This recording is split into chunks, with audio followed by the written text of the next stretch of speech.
Alright guys, welcome back. Thank you very much for your patience. We have Zarakar and Alvar going up and they are getting ready for this match. Scorch, what do you think about this matchup? I think this should be pretty good. We saw some very strong play coming out from Alvar, as well as some very interesting tech choices in some of the decks that he was running here. Zerikar we have not seen, but we know he's a very strong player. He's had a few really nice finishes, second place finish back in April, and has been now making his kind of return after he missed the last monthly cup. So definitely putting up a strong performance on his return here. Yeah, I mean, Alvar's mono green has always been kind of a key component of his pre-Oversky lineup. Has made its return today in this monthly cup thanks to Red Control. So I have a lot of confidence Alvar can go far in this event, but Zarakar has also been a top performer in previous monthly cups. I believe he's gotten second in the past, right? That was Zerikar, you said, or Alvar? Sorry. Zarakar. Yeah, Zerikar had a second place finish back in the April monthly cup, facing some of the big names that we expect in the monthly cup. So definitely a huge performance coming out from there. But Alvar at the same time has had a fourth and a third performance. So he's definitely a player that you can kind of expect would be in the semifinals. I think all our semi-finalists so far have been top contenders in the monthly cup, getting into that top four spot in the past, or getting in there consistently. Kahilian, who's playing against Lou now, I believe, on Gravekeeper's stream, has also had some very top finishes as well. So we have the cream of the crop here as far as competitive play goes. Let's see who's going to take it. Yeah, Kahilian's was fourth place in the last monthly cup before the early access ended back in January. So this is all of our top four players have come in a top four performance before, which is really cool to see. And in this game so far, it looks like Zarakar has a more traditional kind of yellow tempo-looking deck, whereas as we know, Alvar does have some tricks up his sleeve with the one lake. He can do Shift and Tide, but you can also go into the toe ship for one lake, so offering a lot of flexibility. Yeah, a really nice start here from Zerikar as well. He's going to be able to get the early trade onto the Outland Ranger and put this Windstorm Charger, followed by a second one in really good positions. And Alvar does have a good follow-up now with the Manta Rider. He can put it in a very safe position right in front of his own orb, but really looking for another creature, and he's just drawing into all of the extra events that he needs with the creatures that he doesn't have. I think an issue now is Alvar, has this clunky hand, very reactive hand. He needs creatures on board before these cards start to have any influence. But the Manta Rider in front of the orb is pretty much the only, unless he develops a Desert to the Right safe line, because if he goes for a greedier Manta Rider to the left side, he opens himself up to all sorts of stuff. And actually, he opens himself up to Wind Soldier right now because of where the neutrals have been placed. Yeah, and smartly goes for the desert in behind the well there. That would have been a really nice desert position for Zerikar to take, but it still does open up the Wind Soldier line. I think you sometimes would feel safer that you've just seen a Wind Soldier, but in this situation, Alvar just doesn't have another play, so he just has to go for the Manta Rider here. And he can just shimmy all these charges across and just play another one. You never want to see free charges. That's something, as if you're playing against free charges, you're not going to be very optimistic about your chances to win here. Yeah, this is looking to be a very difficult position for Alvar to come back from, just because the potential of these chargers doing so much damage, getting so many good trades with the events that Zerikar's likely going to pick up. I think an issue Alvar has right now, chargers are great at trading up the curve, but against yellow tempo, they don't really need a lot of pushing to be able to clear most of what's in these decks. They need one event, and they can kill pretty much everything, apart from maybe a Colossus. And even then, we're not going to see a Colossus at this point, that's for sure. I feel like this is just going to be card draw coming out from Alvar here, and that is what he goes for. Toe Ship is a good card to pick up. It does require either a training or an Outland Ranger and Campfire for one of these chargers to clear it efficiently. But at this stage, I think you have to play it just to get another creature onto the board. It's a really tough position for Alvar here. I don't mind dashing it above the Manta here. So you play onto the lake, and then dash it just above it, and then it's kind of out of range of the charges. You know, anything can happen when it comes to yellow tempo. You're never really that safe. But decide to go forward, so just making forcing land development, it looks. But there you have it. It does put it into a position where Zerker would have had to develop the prairies in order to hit it, but now with the Kalim's training, he can just choose any of these chargers to zip over and kill off that tow ship.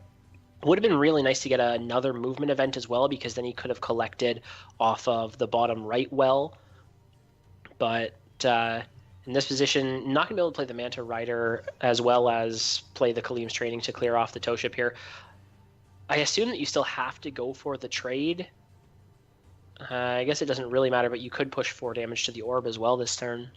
Yeah, I think the trade is worthwhile. The 5/5 isn't a tremendous threat in this position, but it is a creature. And I think that's the problem, right? You still get the 4 damage here, and then you just move up, and yeah, happy days. You know, you clear out the biggest threat on Alvar's board. Crystal Flower is not bad, but it's, again, a reactive play. I guess as long as his Manta lives and double collects, things could look alright for Alvar. Still has the possibility of going for like Wind Soldier, the Kalim's training to kill off one of these. Now Choking Sand picked up is not a bad one either.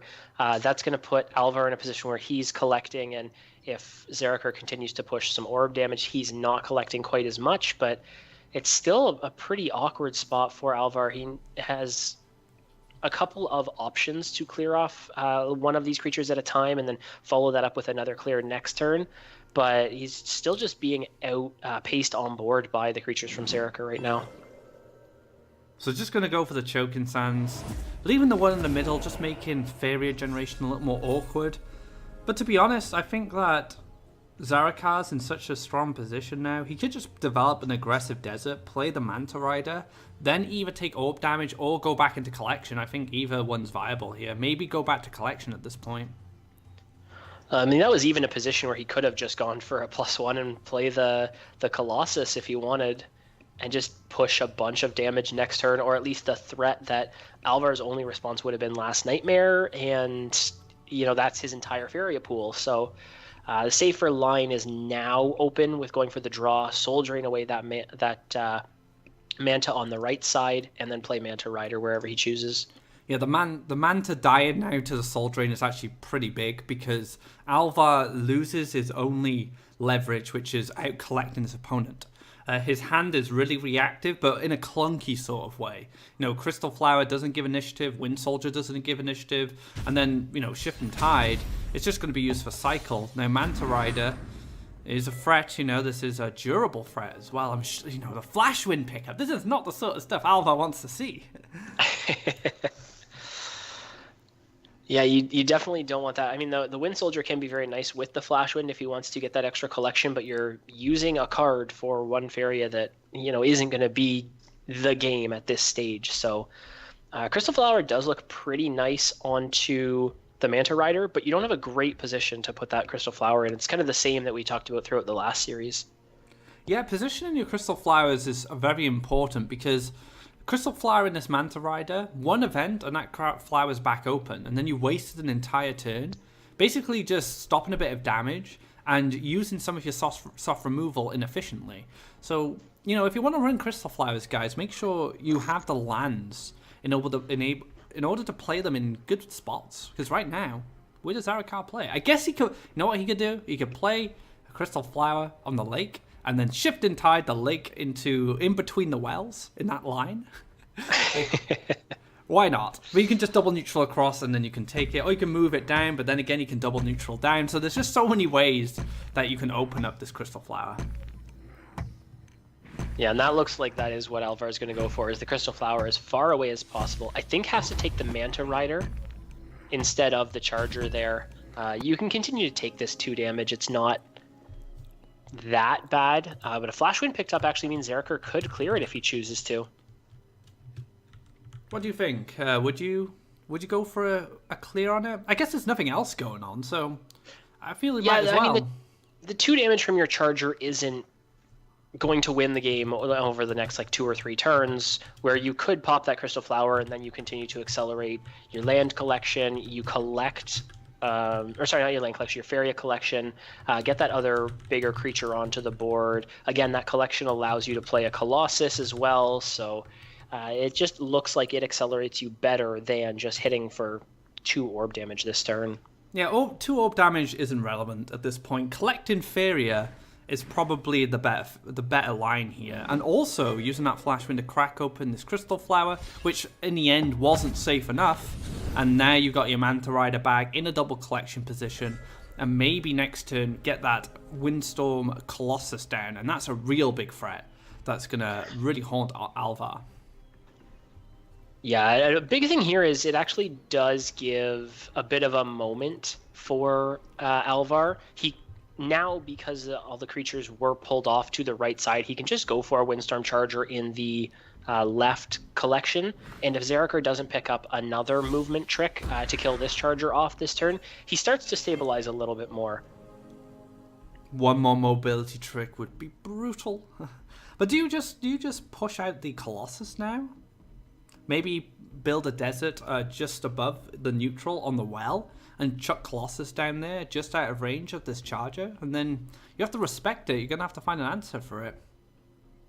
Yeah, it's definitely a possibility that Zeraka can go for, and especially having seen some of these land movements in as well, you're locking that Colossus in a position. Right now, if one of these creatures was in an awkward position or in an aggressive position, Alvar could Shifting Tide it away a little bit, but you're going to lock that Colossus up into the top corner, and then that doesn't become as much of an issue. So you're really looking for a hard removal rather than just a temporary reprieve from it.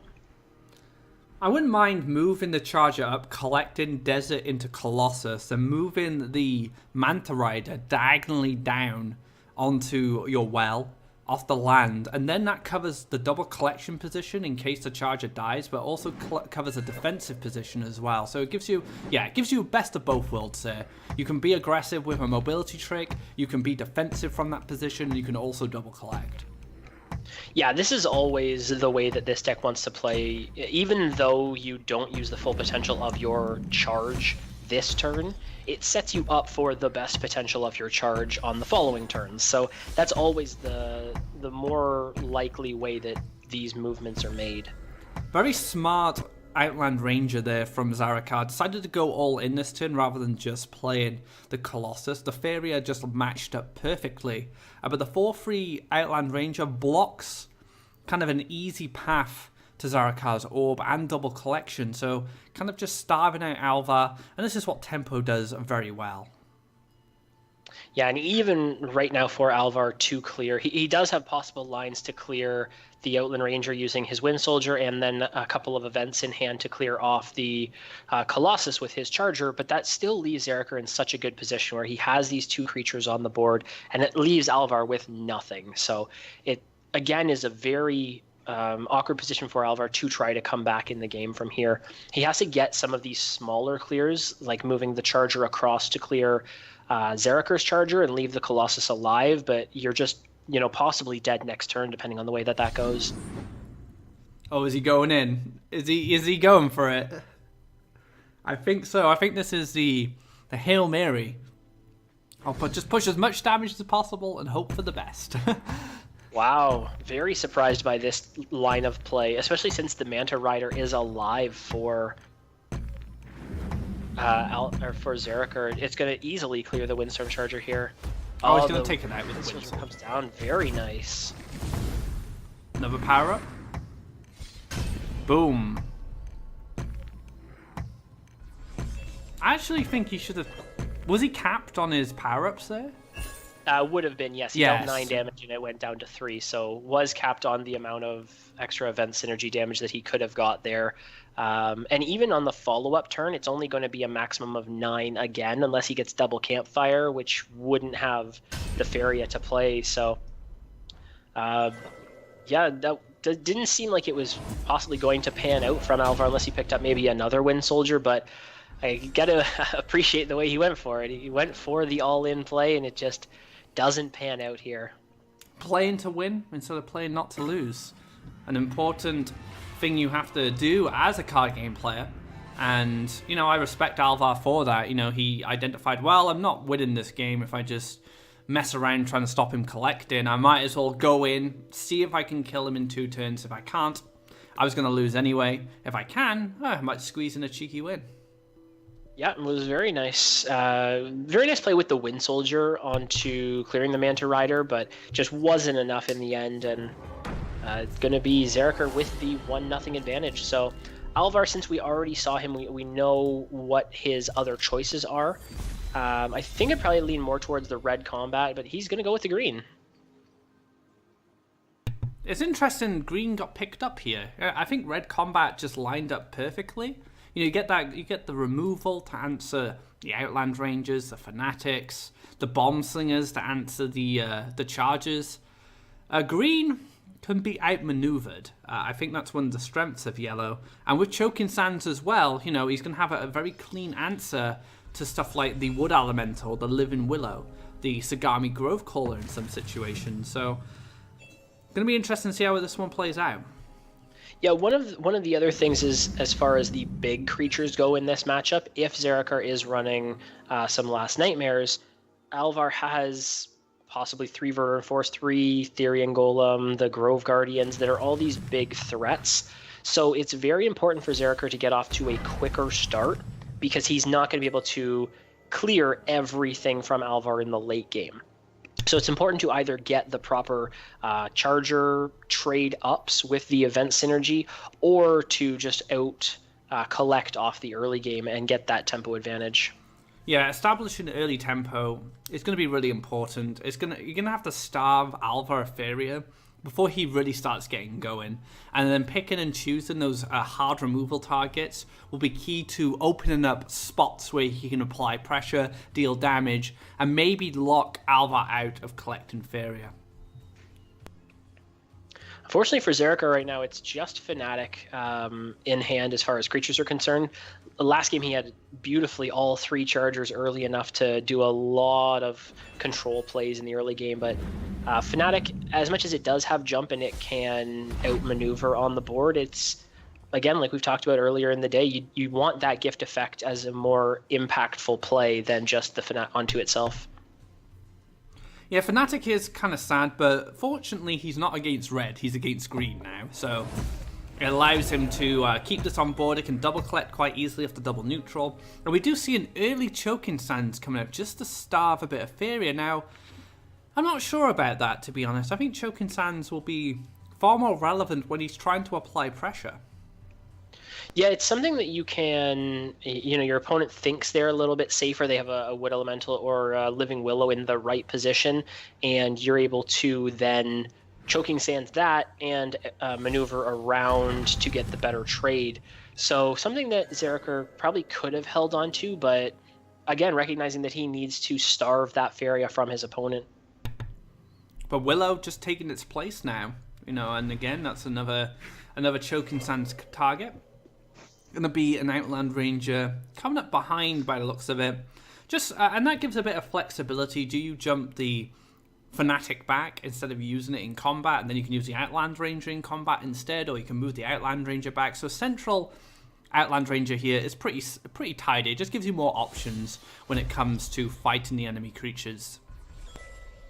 Yeah, really nice positional play there by Zerker. Just knowing that the extra movement is fine to have the Outland Ranger in the middle, because the Fnatic will have those movements anyway.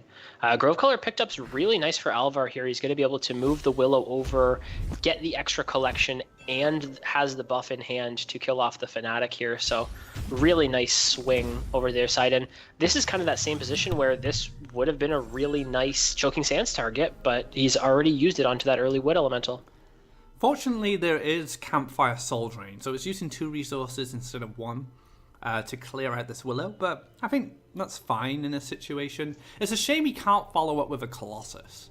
If he could clear this Willow and get a Colossus in, it'd be a really, really strong line. Unless, no, he'd need a bit more Faeria. So say a Soul Pact here, would be really good. But I guess you just campfire Soldiering, maybe draw a card first to see if you have any other options, and go for Fanatic. Yeah, I don't mind the Fanatic actually, and move it into a position where you can get an aggressive Desert, whether you need that for something like a Manta Rider later on, or even just your Colossus that opens up dashing onto the right side as well as the left side.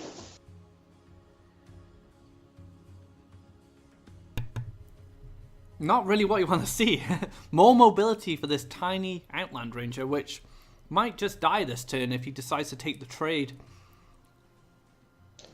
I'm kind of wondering if you just step back with the Outland Ranger.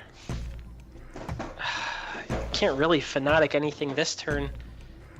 That's really awkward. I still think you have to go for the trade here. I think your initial line was the way that he's going to go. And maybe just play another Fanatic to get another creature down, or do you wait for a Colossus next turn? It's just didn't line up quite the right way for Zeraka there. Now you want these Fanatics when you can apply pressure properly, rather than just taking a trade because you have to, right? That's kind of the situation he was in. I have to take this trade with this Willow, because if I don't now, it might get another power up, and then it's out of my reach. And then you don't want to use Nightmare, because Nightmare is safe for big boys like Verdant Force. Yeah.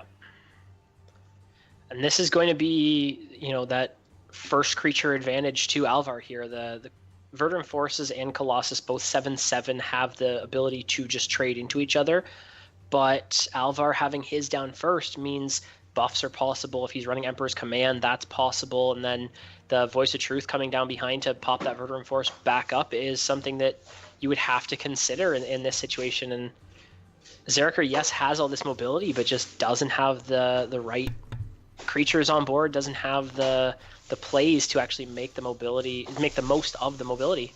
And this is a problem Yellow Events, Yellow Tempo has had in the past, where sometimes you just draw all your utility, and then your utility is kind of useless, or just not good enough in very specific situations like this, for example. So drawing a bunch of mobility doesn't achieve anything. I mean, you could even Kaleem's training, move over Fanatic, your other Fanatic back to the well, and then clear the Grove Caller. I think that's an option, but you lose your Fanatic. So what are you really gaining from that play?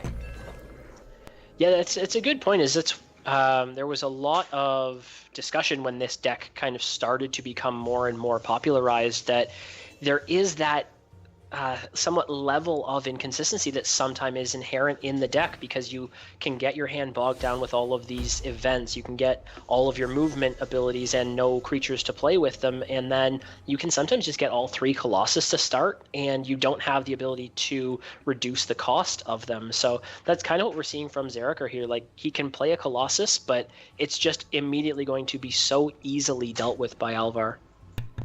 And the thing is, Colossus can range from 1 to 3. We've seen Colossus being a one-of in Lou's previous Yellow Temple list from Monthly Cup 14.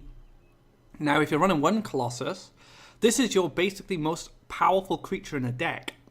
Alvar has 2 of the same stats, just sitting there casually. That is just 2 of many, many powerful creatures in his deck. So, I don't think you can win this without a Last Nightmare now. You need a Last Nightmare, and potentially a Wind Soldier, and then like a Colossus to follow up.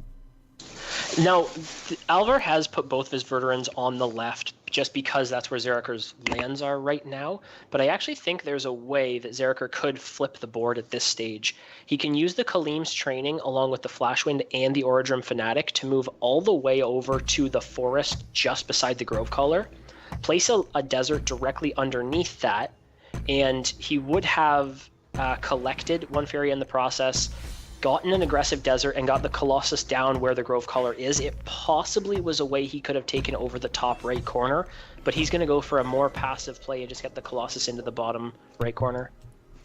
So it looks like he might be lining up a Kaleem's training Flashwind play with this Colossus. This is really good in situations where your opponent's low on life. This could potentially finish a match for you. The issue is, there are 2 Verdant Forces that match this Colossus right now, and a Grove Guardian's just been picked up. So aggressive lines become much more difficult when there's a Taunt sitting in front of your orb. And I'm not too sure how long Zarakar can kind of dance around a win condition here.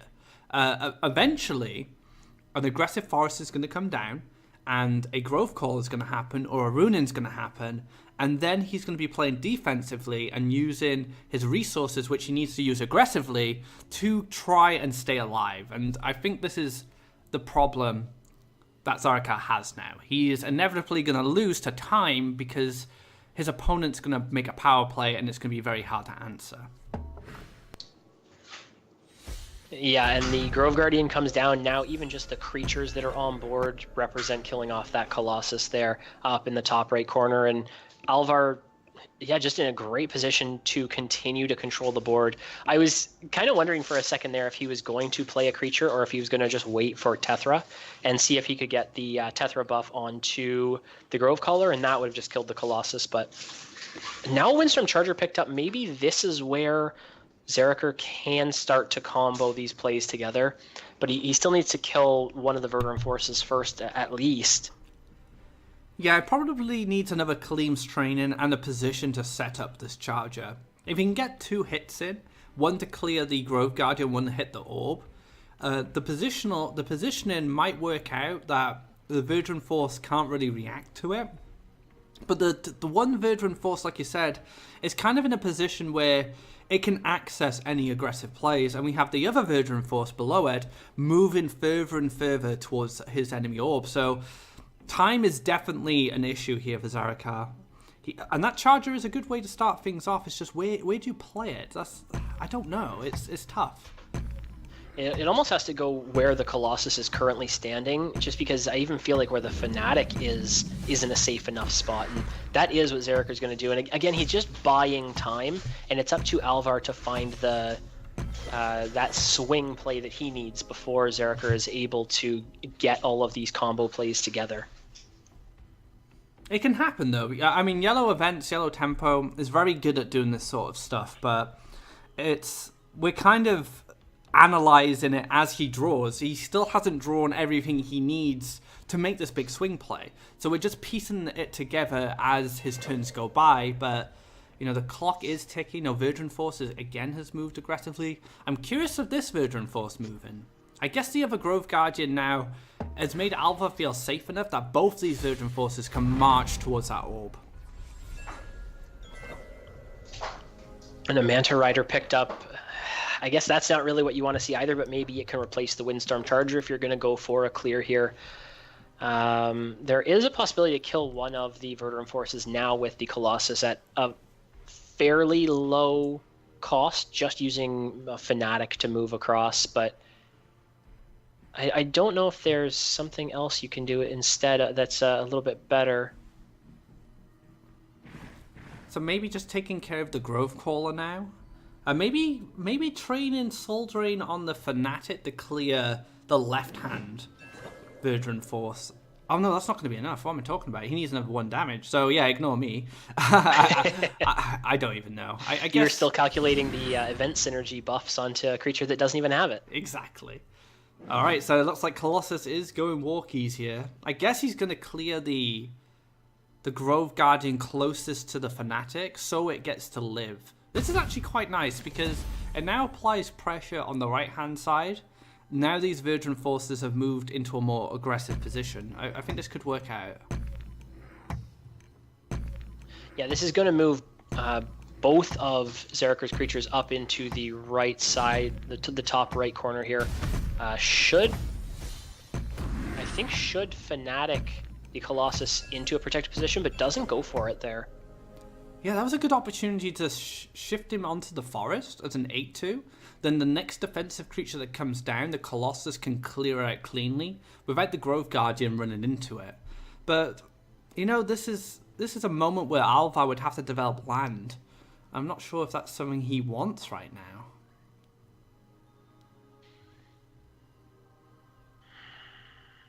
There's nothing really he can do. I guess he could Emperor's Command and Runan's Guidance to keep the Grove Guardian alive, but it doesn't seem like that's even good enough either.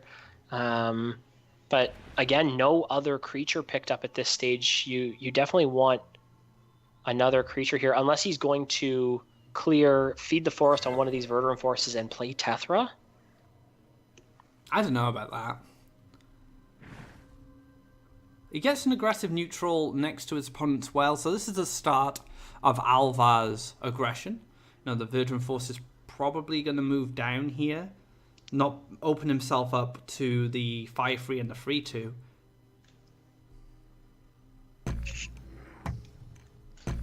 This is such a tough position. If Alvar had just another creature at this stage, I think it's a very easy play. But because he doesn't, you're forced into one of these situations where, this isn't even that great of a play because that Grove Guardian just dies to either a Soul Drain or it dies to the Charger. Oh, I like this. Okay, so feeding the Verdant Force, like you said, resetting the health of the Grove Guardian, and just making it more difficult. Actually, no, I don't like this. I think I've changed my mind, because now one Soul Drain just clears a Grove Guardian, and you lost a Verdant Force in the trade-off. Yeah, it was reset it back up to 6 life instead of 2. Obviously, that's more difficult for the yellow player to deal with, but you do lose your Verdant Force in the process. I think it's probably about equal. It's just because the Verdant Force was in a position where it wasn't really doing anything. It would have been so nice there if Alvar, and I think he ran out of time before he could actually click it down, would have been able to get that Wood Elemental down to protect the Grove Guardian here. Yes, that would have been a lot better. Being able to basically chump it. The Soul Drain then would have been much better, right? Much worse in that situation. Resetting its health and playing the Wood Elemental makes a bit more sense because you're investing in your Grove Guardian, playing around the Soul Drain, but when you don't play that Wood Elemental, the Grove Guardian just dies to a Soul Drain. So it was the same outcome almost. Yeah. Alright, so wow. We do see Zerika going for the trade. Is he gonna go aggressive Charger? Very interesting there. I was half expecting the value on the 1/5 there. Because unless there's a teleport, the Manta Rider could have chased down the Verdant Force quite easily, and at 20 life, you weren't really on the clock. He could have collected an additional Faeria, cleared the 1/5, stopped collection on the left-hand side, and then take care of the Verdant Force on the following turn. Yeah, definitely, especially because Alvar hadn't moved the Verdant Force down either. It was still a turn away from hitting the orb. And there is a Ethereal Golem. That's a big creature picked up for Alvar now. Possibly he's going to be more likely to play the Wood Elemental, maybe even buff that so that he can contain this Windstorm Charger rather than playing the Ethereal Golem, but we will have to see what his play is here. Okay, so setting up that aggressive forest, deciding to take it next to the orb. I like this. And then taking the Elderwood Embrace. That's a hefty 8 life, and even a Charger will struggle to push through that without a handful of events. And right now, Zerika is in top deck mode. Oh, the Choking Sands! That would have been so good if he did Elderwood. Yeah, especially with Zerika having had an empty hand there, very easy to feel confident in making this Wood Elemental play. The Charger could clear it if he had all of the events that he needed, but with no cards in hand, you know that that's never going to be a possibility. So Choking Sands being picked up is not terrible here because it does clear the Voice of Truth, gives you full control over the left side of the board, but it still doesn't deal with this Wood Elemental. Do you? Yeah, you have to collect and play Demon here. Now, the Wood Elemental can take value on the 3/2, and he should probably because he collects as well. But one Soul Drain does set up Zerika quite nicely. Oh, goodness. +1. Ethereal Golem feed. So much Faeria. Oh, no. And then Zerika sitting on that 0. He does have the double collector Manta on the left-hand side. That's going to be handy, but Faeria feed could be a massive swing here. Could even just play Faeria aggressively and not feed it, hit face first, then feed it, and then play something else. The Therian feed gives you the ability to Tethra. And that just looks so tempting. Whether you Tethra to buff the Wood Elemental or you just buff itself to an 11/11 and represent a 2-turn lethal on your opponent here. It looks like it's going aggro.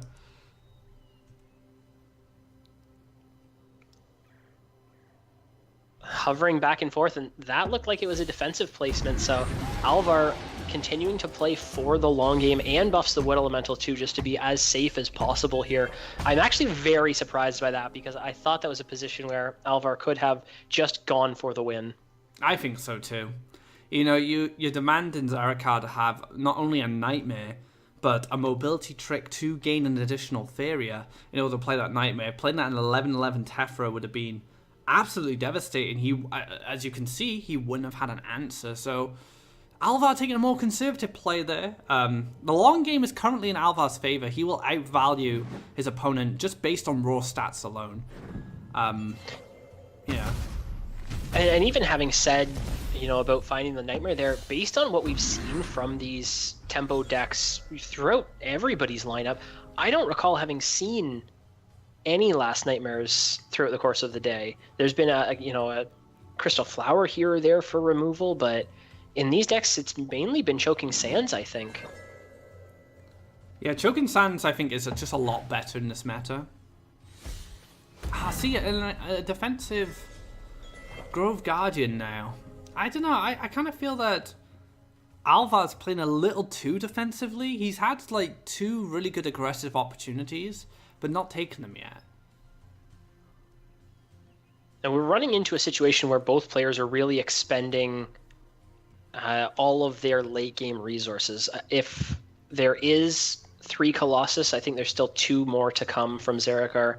There's maybe 1 Verdant Force, 1 Grove Guardian, 2 Therian Golem left from Alvar. So really getting down to the point where the next big creature could really swing the game for one player or the other. And it just looked like Alvar, with that Tephra, would have had the biggest creature really that could have come down at any point in the game.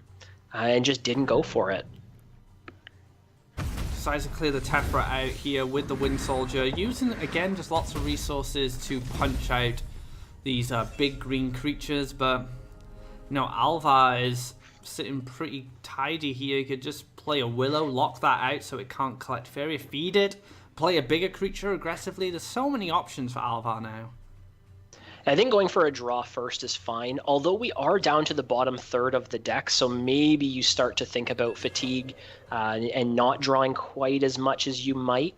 But really going Living Willow into Feed the Forest, you have these draws towards a bigger creature, and if you find a Therian Golem here, you just drop it aggressive. Even Grovecaller here could teleport the Grove Guardian up and start hitting the orb, but again, Alvar just doesn't go for it.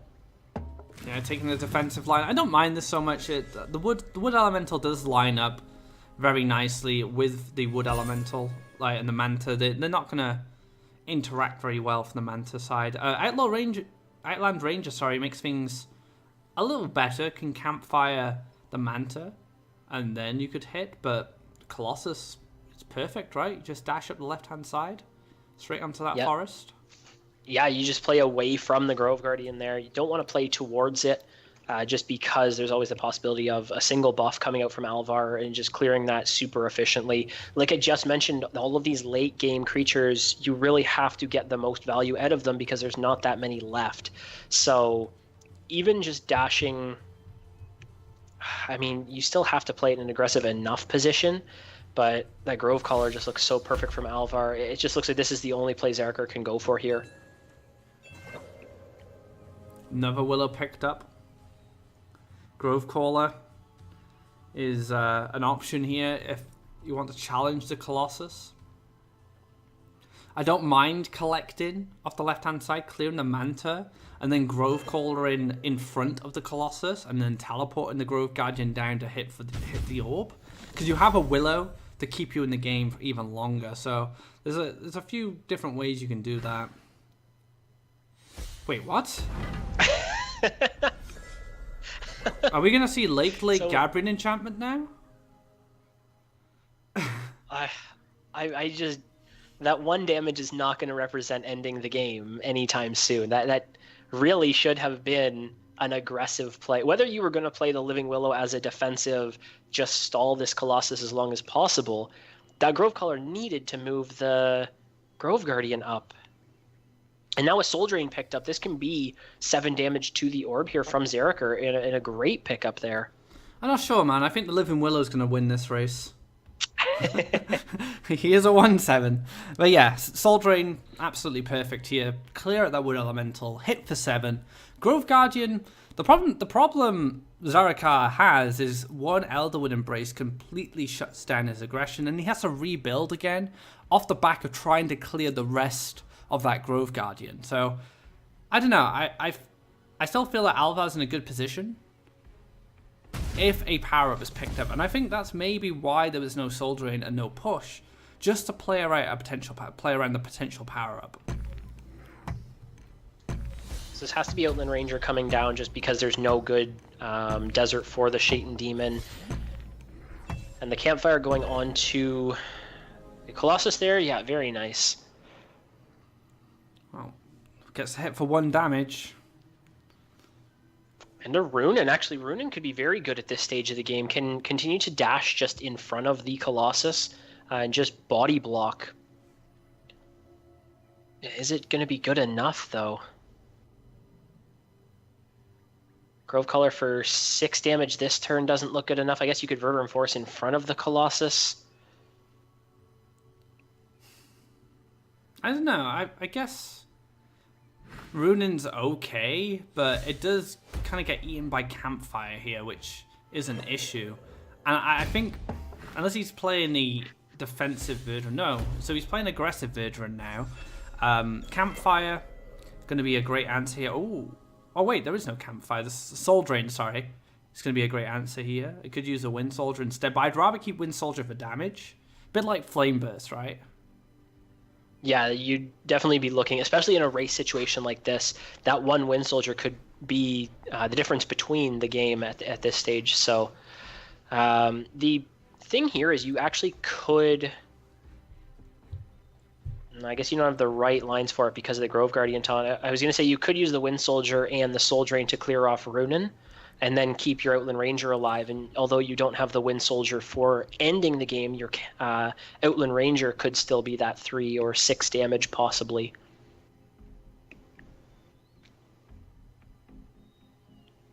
I guess you clear... Yeah. It still looks like it has to be the Soul Drain, but is there anything good that Zerker could draw into at this stage? And is it worth drawing? Excuse me. Is it worth drawing at this point? Fatigue is definitely a win condition for either player. Charger picked up's not what you want to see there. I guess it could be Windstorm Charger just in front of your own orb now. Just as a tanky enough creature that Verdant Force has to clear it, and then you slow your opponent's aggression at the same time, but doesn't go for that. Does go for the Soul Drain that we were talking about basically through the whole turn of the line that he was going to have to go for to clear off Runin. Time of Legends is interesting in this spot because you can shuffle a green creature into your deck and you could potentially get another Tephra or another Runin. If you want to be really spicy, you can shuffle a different color into your deck. If you want to mix things up, make things interesting, but you know, it gives another power play to Alvar. I'm not sure how much longer this game's going to last now. Both players are, homing in on the victory, trying to finish each other off with these big bulky creatures, but Alvar does have access to teleport. So if he wanted to just poke away with this Willow, he could teleport the Verdant Force back and then clear out the Colossus. Moving the Grove Guardian over instead, just delaying instead of continuing to play the aggressive line, or even just moving the Verdant Force back. But another 8 damage to the orb here.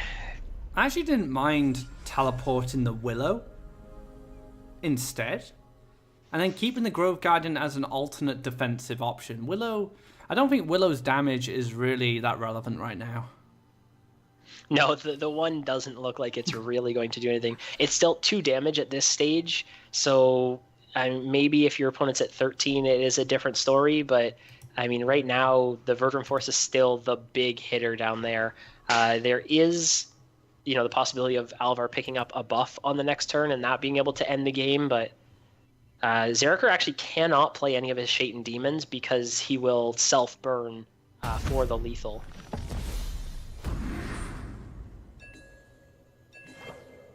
the Elderwood Embrace is picked up, and that's going to be a really, odd marathon game here, going over to Alvar.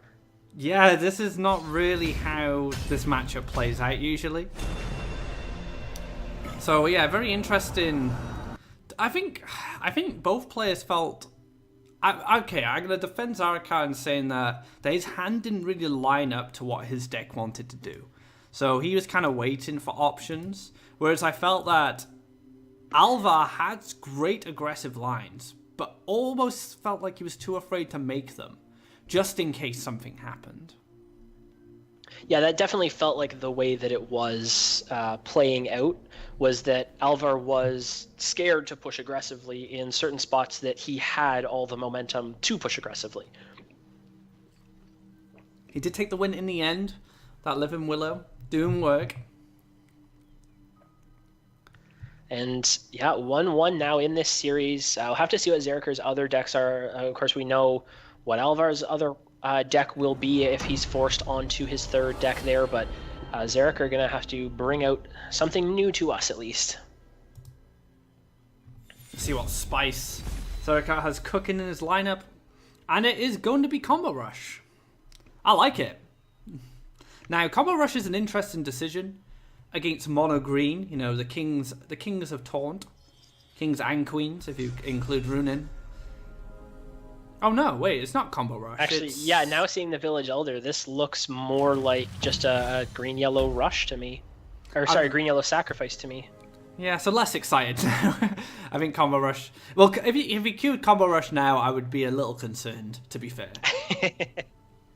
That leads you into, oh my god, what is his final deck that he thinks the Combo Rush is the choice here against Mono Green? So a more aggressive start from Alvar. I guess he understands that. So Mono Green has to be the aggressor in this matchup. It doesn't really have much choice. As much as Mono Green would like to sit back and chill against Green Yellow Sack, Green Yellow Sack has the better late game. You know, the Soul Eaters do outscale Mono Green, so no surprise here. Yeah, and they're going to be big targets for the Voice of Truth eventually. If you can get them to line up in the right way, you're going to be able to really cut the legs out from under the Soul Eaters, because they'll just drop back down to that 1-1, have zero impact against some of these bigger green creatures. I'm curious to see where this Earthcraft goes. Would you block out the aggressive land on your own well? I think it's worthwhile. You need... As a sack player, you need as much time as possible, and blocking out that land, as you can see, it's just been taken, will give more time to Zaraka to build up these Soul Eaters. Sorry, I saw Flash Salmon and my brain immediately went to Zealous Crusader. I've played way too much Yellow Rush recently. And that was one of the things of a bunch of cards in the Oversky opened up some of these very interesting decks that really aren't as viable in Monthly Cup, just because you have this limited format as well. So so many of the cards that you would need in certain decks are taken by just the fact that you would play so many different things in some of those combo decks. Yeah, so you know that you can't use 9 Crystal Flowers. That isn't an option in the Pantheon format. You have to be very careful of what deck you give Crystal Flower, and it's usually to cover matchups. If you feel that you need Crystal Flower and Red Control because there's going to be a lot of mono green, then other decks are not going to be able to use Crystal Flower because that deck has taken them.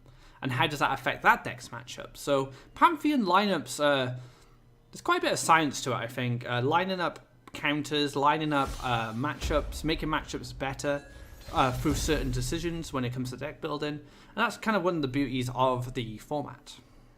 And it's kind of similar to the way that we used to see when Blue was very popular in the Blue 7s before Blue Jump even existed. We used to see Garridan splashed in there just because one of the weaknesses was they needed some form of AoE, and the red deck at the time wasn't running Garridan. So those tech choices can be so important for your success in a Monthly Cup. Yeah, deck building is actually one of the skills you need to become a successful Monthly Cup player. You know, it's not just about, making the plays and winning the games. It's about constructing a lineup that either reads into the meta and counters it, which you need to make some predictions on, or alternatively a lineup that's just so well-rounded that you can basically take on anything given the right draws, given the right matchups that line up. Yep, definitely. So Zerker here just continuing to flood these creatures out onto the board in the way that green-yellow sack does. Finds a good early Skyak here through that Iona's Smile. As soon as he finds a second one, he's going to start to really put a bunch of creatures out and get this Soul Eater comboed very quickly. It's already at a 3/3, potential to be very big, even just by the end of this turn. Yeah, Skyaks are very cool. One of the interesting cards from Oversky, which has a lot of different ways you can build a deck around it. We have the Aurora's Creation, the Curious Skyak, which I covered in Deck Doctor recently. There's just using them in green-yellow sack as kind of just more creatures that are going to die and build up those Soul Eaters towards the late game. And another Smile picked up now from Zerker means if they're the only ones left in the deck, which we know they're not going to be because the Soul Eaters still exist as well, but if he's able to Smile into more Skyax here, he can get, just continue to pump creatures out onto the board. And that Skyak is now a 5/5, possibly 6/6. It's going to, start to pile up in the fact that he could play one this turn if he wants to. I think picking up Skyax off that Smile would be huge. You can kind of leave the Bone Collector in its position then and just take the buffs from the other Skyax as they die. You could even leave your orb open if you liked, and just make sure all the Skyax surround the Bone Collector. I'm actually just going to clear out the Verdant Force here, not get too greedy with it. I can respect that. That does put the Soul Eater to a 7/7. I'm wondering if he's going to play it this turn. Yeah, it looks like it. It is actually quite a gamble to get one down at this stage. Sometimes you want your Bone Collector to really go off in the early game so that you can force your opponent to use some removal onto it. In this situation, it would be that Voice of Truth that you'd be expecting. But if a Voice of Truth came down from Alvar right now, 1/1 Soul Eater, that's not going to do anything in this type of matchup. It can double collect. That's about it. That would be brutal, yeah. Voice of Truth is a very good answer to green-yellow sack, but green-yellow sack isn't really the type of deck you'd see on the ladder. It isn't a ladder meta deck, but may get selected in a tournament meta where you can line your matchups. Yeah, it is a deck that playing against other slower decks can eventually outscale them because your Soul Eater gets bigger and bigger than whatever the max potential creature of your opponent's deck is. So something that you can bring in terms of the monthly cup just because you're more likely able to line up the right way. All right, so we see Skyak getting picked up. That's 2 Skyaks so far. When this gets summoned, but it's gonna be pretty pricey. I mean, Flash Salmon could just go into this Thorian Golem, it'll die, and then power up the Soul Eater to a 9/9, and then it can clear the Thorian Golem. Yeah, that does look like a good way to clear off one of these. Nothing really good with the Feed the Forest, and probably nothing that you're looking to cycle into with the draws of either Earthcraft or Feed the Forest. Soul Eater going to go around the outside. Could actually go Soul Eater all the way up and then Skyak, double Skyak in an aggressive position, and then you're looking to push, would that be 11-14 damage next turn, possibly? I'd be... I guess Zarakar wants to race with this now because he knows that he's going to get 2 power-ups, potentially. Could +1 into Skyax, yeah, so surround your orb with loads of little creatures that green just have to punch through. They don't have access to Firestorm or Cypher's Wrath and stuff like that, so these creatures are gonna die, and then you have a 2-turn clock with the Soul Eater, so I do like this line a lot. is hovering another one aggressively, but yeah, at this point, the Soul Eater is big enough that you don't need another aggressive one. With all of these creatures, if they all die, your Soul Eater is a 13 attack, so even just one of these creatures dying represents a 2-turn clock for your Soul Eater. So really nice play by Zerker, basically just to body block his entire orb at this stage. We might see a Feed the Forest on one of these Faeria Golems just to give more options going for a defensive line here. I mean, Forest in the middle of your orb into Verdant Force represents a very sturdy blocker, but not a blocker that can actually kill the Soul Eater at that point. And the more creatures that get cleared by Alvar, the bigger the Soul Eater is going to get. So he might just need to roll the dice, just try and draw it into a Voice of Truth, just to ease this pressure.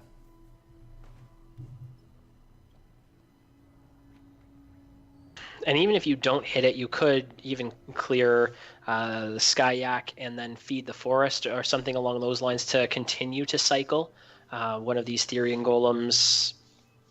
I guess it's looking very tough right now. You can't not attack, but you don't want to attack into these creatures. Yeah, one of those awkward situations in Faeria that don't actually crop up that much. It's mainly this deck. I don't want to kill your guys because your other guy is going to get massive. And he is in a very dangerous position. We actually see the Elderwood Embrace, or Alvar, actually pushing damage here, trying to win a race of his own. Very interesting. Let's see how this turns out. Yeah, I don't know if there's a way for Alvar to get the extra hit that he needs. It looks like he's trying to get probably both of these Therian Golems to attack the orb next turn. And then look for like another buff, and that would be the lethal that he's looking for. Maybe even something like Runan's Guidance gives him enough time with that heal, but another Smile picked up, and if both of these Skyaks trade and the Smile picks up another Skyak, that's going to be even more that Zerker can flood onto the board. Well, alternatively, he can still... No, he won't be able to. I was thinking you could +1 feed, right? One of these, yeah, no, it's not going to work. Trying to think of another way to get a Soul Eater down. Collect +1, I guess? I mean, technically, you could move all the way across and create an aggressive land in front of your opponent's orb, because I don't think he's drawn yet. So if you create an aggressive land, you could feed the Soul Eater on board and play both Soul Eaters. Oh, I like it. I think that's exactly what Zarakar is going to go for, and you can play an defensive Soul Eater and an aggressive Soul Eater to stop that lethal, keeping those... Well, it could even just play 2 aggressive Soul Eaters at this point. I don't think there are any of the Deepwood Stalkers to set up lethal, so this should just be it. Let's see if Alvar has what he needs to win this game. Wait. Oh, and then he moved in through, possibly. Buff right now will be lethal for Alvar, and he can feed one. Get 2 draws by the Feed the Forest as well. Yeah, that could be the end here, depending on what's drawn. Well, you're going to lose regardless, so just hit with the Faeria Golem, feed it, and go from there. Yeah. Yeah, I guess it would have been a position where Alvar could have won regardless, because he could feed even if both of these positions didn't exist, he could just feed the 7/14 Therian Golem to try to find another buff anyway. Grove Color picked up isn't what you need here, so he's going to have to attack and go for that feed line like we were talking about. He actually, I believe if you go for Time of Legends first, and it is Tethra, you can win anyway, but I think it's a better than just going for the initial draw. And there it is. Feed the Forest into Tethra. Unbelievable ending there, and Alvar takes the game. And this was all down to a little mistake made by Zarakar, making that move with the Skyak and sacking it. Very unfortunate there, but I'm sure he will not make that mistake again. Alvar's mono green sneaks in a win.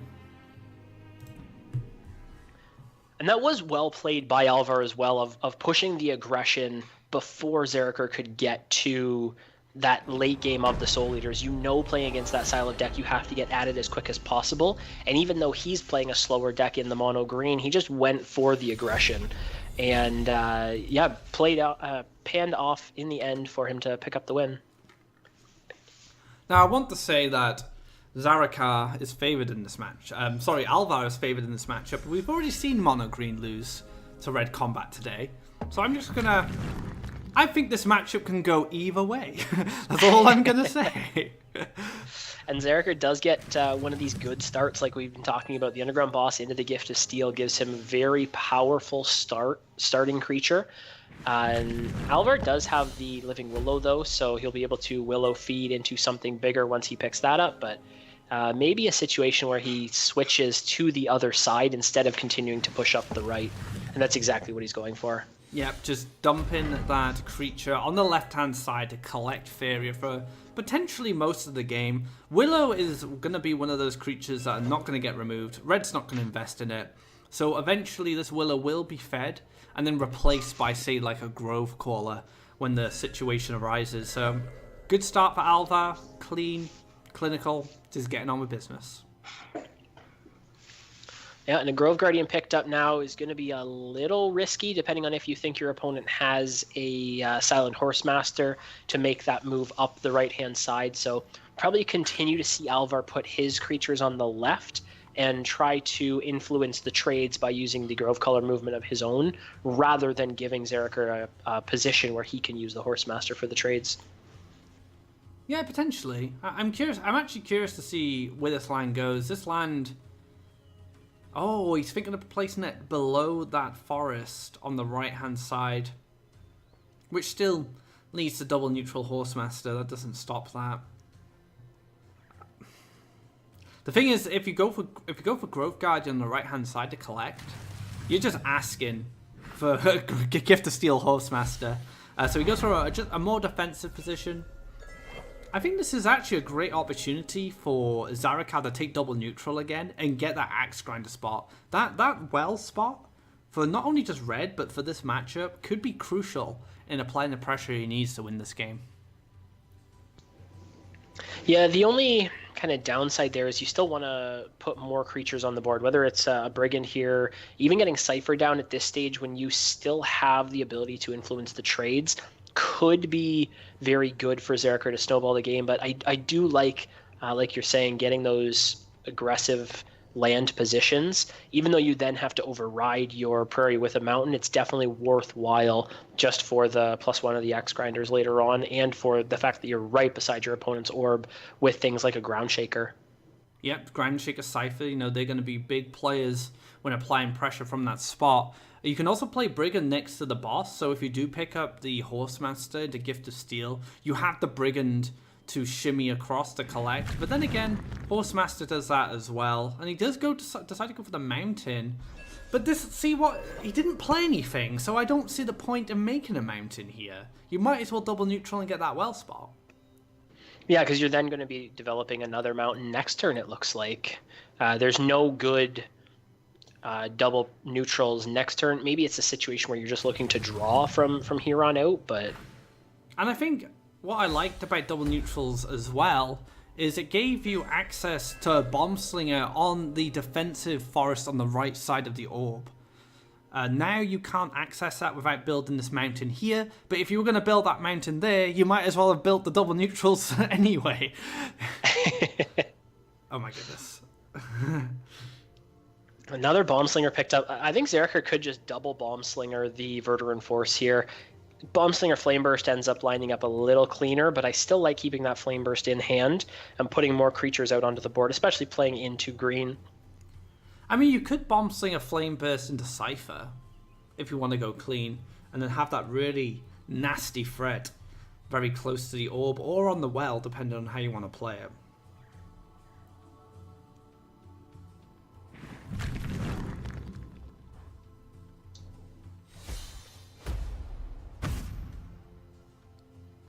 Oh, it looks like he's going to go for the double Bomb Slinger. Oh, I thought he highlighted the Grove Guardian for a second there, but does clear off the Verduran Force, so... both of these can get cleared if Alvar wants to use the Grove Collar to zip across, but this looks like a pretty good position for Zarakar. He's just got a lot of creatures onto the board. It's going to be a while before Alvar can really clean all of these up. unless he finds another creature here, because he, could Therian Golem feed, but you only really want to do that if you're going to be able to replace it with probably 2 creatures, just because the stats of Therian Golem, like we've talked throughout the course of the day, is so impactful in this type of matchup. Yeah, I think Therian Golem's going to play a big role in the defense here. And I feel that you probably just clear the left-hand Bomb Slinger here to lock the 4-1 into Taunt, so the boss doesn't get any value off the Gift of Steel. Oh, is he going to Grove? Oh, Grove Color's fine as well, I think. Yeah, the Willow does clear the Bomb Slinger pretty efficiently here. Survives as a 1/3. I think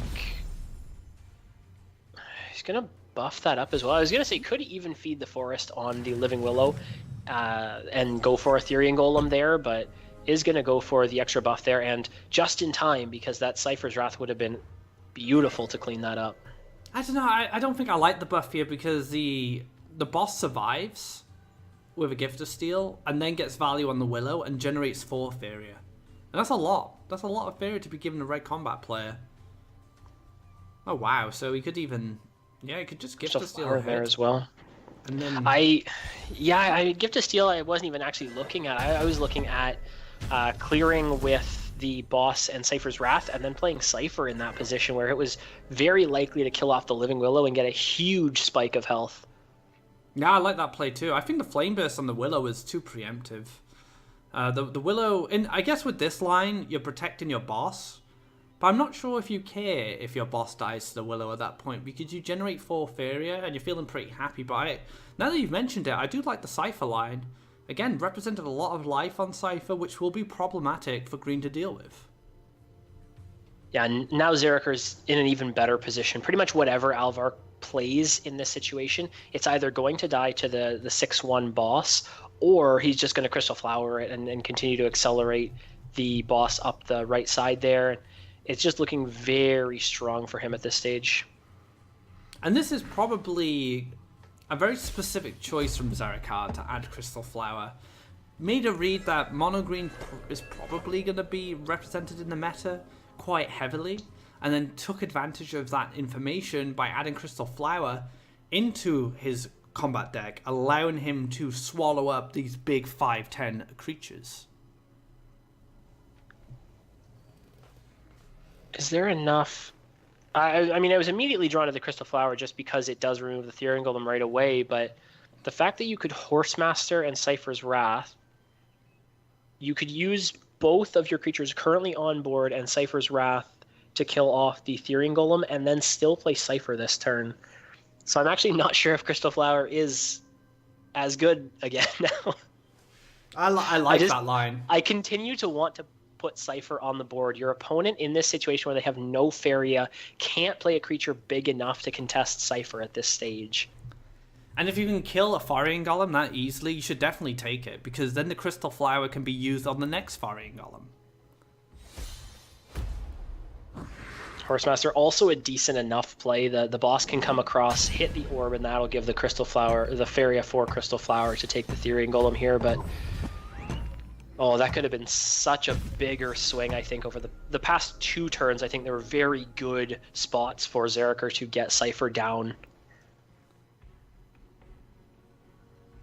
To be fair, I think one thing we should consider when it comes to this stage of the tournament, well, not even this stage, I think the way that we had a few technical errors at the start of the tournament, which added time. And I think the players might be just a bit tired as well. Because both of these players are fantastic, and fatigue is actually a big part of being a competitive player. You know, you play in a long 8-9 hour tournament, and you still need to be in top form by the time you get to finals, and that can be very hard to balance sometimes. Yeah, definitely can start to be taxing on all of these players.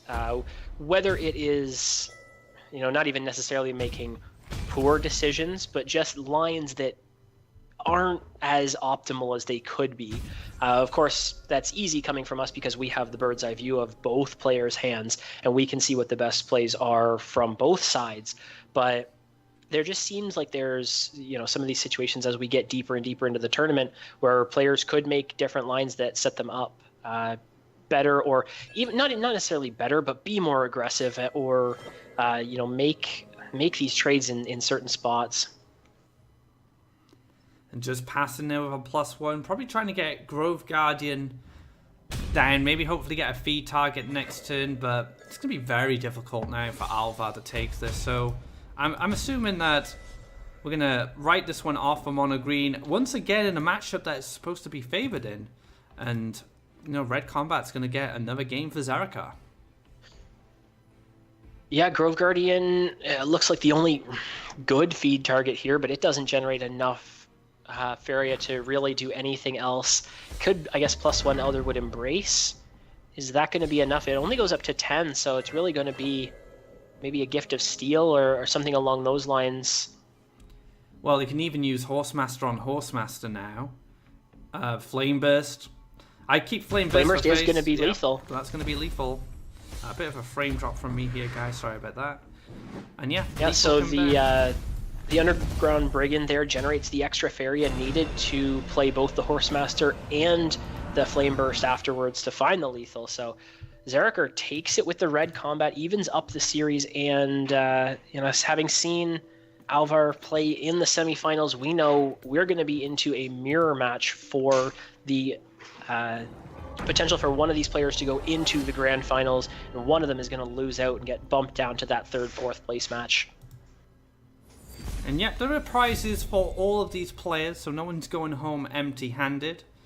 I do believe, actually, something I could check myself. Let's see what bounties have been claimed. Would be just Zeraka so far. I believe Moonfasa claimed a bounty from S of Dawn? No, Zeraka beat S of Dawn in the quarterfinals. So Zeraka currently holds $100 for taking out S of Dawn, and Lou still holds his own bounty in the bottom half of the bracket. All right. The right side of the bracket, I should say. So yeah, one bounty still on the line. So if someone can snipe Lou, and they get some nice moolah from that. But every player walks away with some money when it comes to the top 4. $100 for 4th place, $500 for 3rd place, $1,000 for 2nd place, and the big $1,500 for 1st place. So still, this match is still massively relevant to how much money you could potentially win. So whoever takes this game gets a minimum of $1,000, and you can see why. Like in the mono green matchup, we saw where Alvar was being a bit more hesitant. When there's $1,000 on the line, you might be a bit more hesitant, I think. You want to ensure that you have everything locked up and you're not making any mistakes. Exactly. And this is kind of a fairly even opening. Cypher is definitely going to have a bit more leverage here, especially with that Flame Burst coming down to support him. So the Cypher's Wrath isn't as effective now. There is Bomb Slinger Cypher's Wrath, so very back and forth games start things off. Yeah, that's actually very big to clear Cypher as early as possible. Of course, a Ground Shaker would have been very good to clear it off as well, but Bomb Slinger Cypher's Wrath in this situation, really nice, because it also contests the Axe Grinder of Alvar. I'm curious if we're going to see double neutral go into the well here. I think this is an opportunity for Alvar to produce it, because he has enough mountains to play his deck. And then he can make the aggressive mountain on the next Axe Grinder. So I would definitely like to see double neutral, clear this Bomb Slinger with the Axe Grinder, and just play a Brigand. It's actually kind of tough right now for Alvar. You don't really want to trade your Axe Grinder into the Bomb Slinger, because you have Ground Shaker, Cypher's Wrath in the deck they're such better options. He also had the Bomb Slinger in hand. Maybe you consider going +1 Bomb Slinger there, but this does look very clean to get that interior well positioning and get the Brigand down. The nice thing about the interior well position is a mountain in the Axe Grinder spot for Alvar gives a lot of Bomb Slinger coverage. It covers 2 mountains, which is huge. It makes playing defensive creatures that try and leverage that left side much more difficult when there's an Axe Grinder spot, because of the power of Axe Grinder, but also the reach it gives the Bomb Slinger. Yeah, now Zerek in a tough position here. He could go for a Brigand of his own, but that gets shut down very easily by a lot of things that Alvar could do. You could also +1 and play Underground Boss directly in front of your own orb. This very telegraphs that you have a Horse Master, but it's so hard not to do it in this situation, because if you play it on one of your left mountains, Gift of Steel just instantly loses you the game. So what do you think Alvar should do in response to this? Do you play into this Horsemaster? I don't think you do. I think you need to sit there. If you drew Gift of Steel, it'd be different. So I think a draw here could change that. If Gift of Steel is picked up, you can just play Gift of Steel and move in there safely, because Horsemaster plus Gift of Steel can't happen from Zarakar on the follow-up play. One of the things Alvar could do is simply +1 into Groundshaker here. Whether you move the Brigand in between the wells, that means that next turn you'll have 4 Faeria plus the 2 generated from the Underground Brigand trading. That means Firestorm could clear the boss and the Horsemaster. So it's kind of a 2-turn setup of, I'm going to take a bad trade now, but I can get a really good AoE on the follow-up. Yeah, I like that. If that's Alvar's plan, that's really nice. Alternatively, if you wanted to play safer, you could have moved back with the Brigand and then played the Groundshaker in the same spot. That was another line, but I like it. Yeah, just take value with Firestorm when you can. This matchup can be a bit weird for Firestorm. Sometimes it's great if it can hit like a Rogue Brigand and a Horsemaster and an unbuffed Axe Grinder, but sometimes you have a bunch of Groundshakers and Underground bosses on board, and then Firestorm is less effective, so taking it when you can is always good. Yeah, of course, it's generally played in the deck to target some other matchups, especially something like the green-yellow that we saw. Firestorm in that type of matchup is super efficient, but in this type of a matchup, you have to, like you said, take it when it's the most impactful. Even in this situation, Alvar doesn't have to go for it. He could clear one of these creatures, I guess the boss, with the Groundshaker and just play Bombslinger, or a Cypher's Wrath if he picks one up, but now that this is played, you have to Firestorm. There's never a better option for it in this game. He just gave Alvar the best Firestorm of his tournament so far. the $1,000 Firestorm here, guys. That was delicious. And now gonna really lock out this side. This belongs to Alvar now. Double neutral around, making sure no aggressive lands can push. And what can you do here? You can play a Brigand on the right-hand side, I suppose, but there's no way here, especially going for the double neutral there from Alvar. On the earlier turn when he did the double in between for the Groundshaker, that guarantees that he's never going to get body blocked. That means he's going to double collect here, Mountain Bombslinger, and you just have so many options for the rest of the game now. Just really smart land play again coming out from Alvar. Zerker, limited in what those options were, but playing that extra Brigand and getting that Firestorm value for Alvar was just absolutely massive.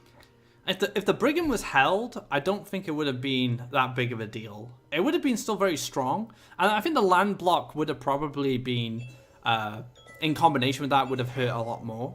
But he would have had Faeria to work with on the follow-up turn. But the fact that he got Faeria starred from that kind of greedy investment into the Firestorm is what's going to cost him the game here. Now Horsemaster doesn't really do a lot, unfortunately, because of the Bombslinger's position. So you can just go into double collect, take a draw, and hopefully pick up something big like an Axe Grinder. Could even just completely land block here. Yeah, and that is what he's going to go for. You continue to put the right positioning for the rest of your creatures. Does move that Groundshaker up, so even though Groundshaker follow-up coming down from Zerker, if that's what he's going to go for, this is actually possibly a little too aggressive by Alvar here. Yeah, I think he had an opportunity to just double collect and keep the interwell position while still being able to apply pressure. This has actually given Zarakar a good opportunity to respond to this now. But then again, you could just gift a steal and hit face and go from there. And then they're going to trade off anyway, so you get to trade with the Groundshaker unless there's a Flame Burst Cypher's Wrath follow-up, which could potentially happen for Zarakar looking at his hand. I think if you did the Horsemaster last turn, you're going to have to gift a steal this turn, 100%. And you've just committed to the all-in there. That does set Zerker up into a position where he's able to come back here. It was a position where Alvar thought he was safe enough. Now picking up the Brigand, it would have been very nice to see the Brigand off the top, because you could have gone for something like, or I guess already having the Brigand in hand, you could have used the Cypher's Wrath, collected with the Ground Shaker, but that required you to make a land here, so a little bit awkward from Alvar of the way these have lined up. I'm going to go for the Brigand instead. I guess, given Alvar the choice is more important here. What does he clear? Does he clear the Ground Shaker to remove damage, which is probably the obvious one, and then Flame Burst can come down on the Brigand anyway, so a nice easy clear, and all of a sudden Alvar kind of threw away his lead and given Zarakar an opportunity to make a comeback. Ooh, Bombslinger picked up with one Faeria short, but does have the Cypher's Wrath, which lines up really nicely. Now, those two Flame Bursts are the last in Alvar's hand, as well as having played, or sorry, last in his deck, as well as having played, I believe, one Ground Shaker and now two Cypher's Wrath, or just one. So the burn potential is getting less and less from Alvar here. He needs that one extra little bit of damage before these Flame Bursts are represent just ending the game. He's going to set up this aggressive underground boss to line up with those Flame Bursts you're talking about to find that lethal, but we know that Crystal Flower sits in Zarakar's hand ready to answer it, and now Zarakar can move into double collection and start gaining that Faeria advantage while Alvar is scrambling to find a lethal here. Yeah, it's going to be just enough to hold it off, at least for now. Zerker still needs to then move that into another creature, I guess, on the next turn or two. It's tough to not Horsemaster the boss straight up the side, but if you think your opponent has those two Flame Bursts, you have to go for the Crystal Flower here. Yeah, I don't think there's a way you don't go for Crystal Flower here. It's red, you know they have damage from hand, it's very easy to finish a game at this position. Crystal Flower, maybe move into double collection, and just kind of go from the next turn onwards. Kind of write this turn off as a reactive turn, just to stop lethal, and then see if you can, pick up some advantage again. I mean, there's alternatively this Horsemaster hit into Flame Burst, but I don't know, Crystal Flower just looks so clean.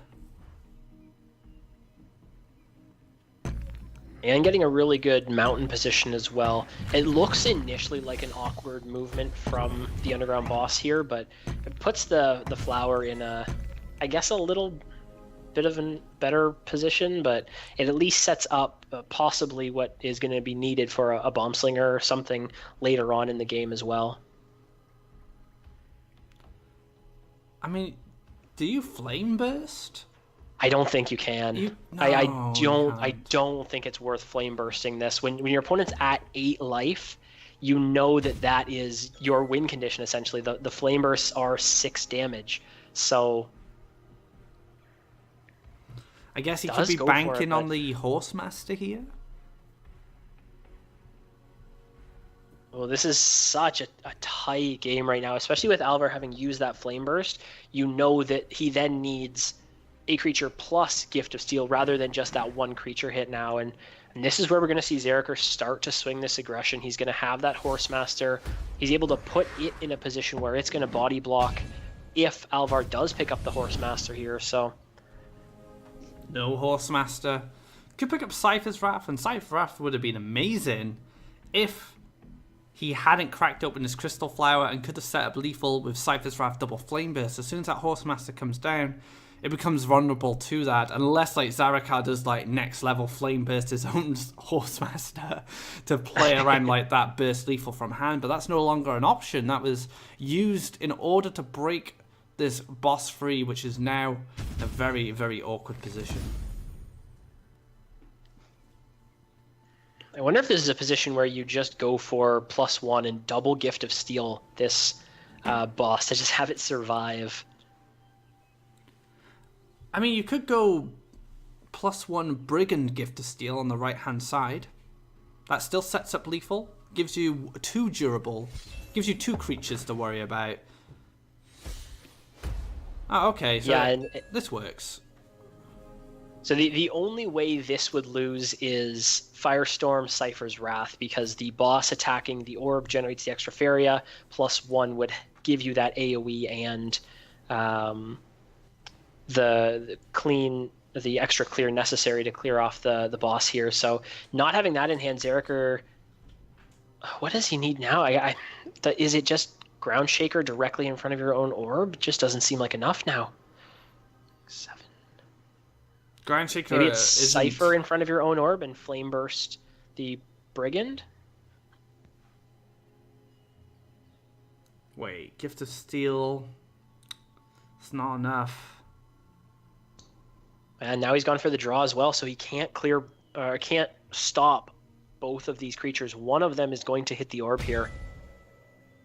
Actually, yeah, he needed to Cypher Orb and then Flame Burst the Brigand. Because now, if he Cyphers Orb, Brigand gets Gift of Steel, it collects, it hits face for 5, and then he Flame Bursts from hand for lethal. Yeah, and I think that one extra Faeria that's going to be collected, although Alvar could have gone for a +1 as well, if he didn't have all of the necessary tools in hand, he would have needed to draw for something else. But that 4 Faeria means that the 1 combat trigger puts it to 6, which is Gift of Steel and Flame Burst, and otherwise he would have had to draw for it. So I think that was the only out Zerker could have had, but I mean, we already saw that it was in hand for Alvar, and he's able to take the series. And there we have it, 3-2 in a very tense, heated semi-finals. Both these players will feature again in both the grand finals and the third place match. I believe the third place match is going to be Zarakar and Kahilian now, right? Yes, Will Be Kahilian was in the Discord said that Lou won 3-0 over Kahilian on the other side. So continuing his domination with that green rush that we saw to start the day. And Lou will be looking to be only the second player in Monthly Cup history to keep his own bounty. It's only been done once before, so that'll be pretty cool if he's able to complete that in the grand finals. But like you said, we will have the third place match first between Zarakar and Kahilian. Yeah, and as you can see the brackets there, third place, Zarakar and Kahilian. I'm sure Zarakar and Alvar are feeling a bit wiped out after that series. Alvar does get a little break, gets to chill out for a little while, recompose himself, get ready for the next game. Whereas Kahilian, who's had a bit of a rest already, now takes on Zarakar, fellow countryman, for that third place $500. That's what they're playing for now. In the next match, we're going to get that set up for you guys. Take a quick break, and then we'll be back with the third place match.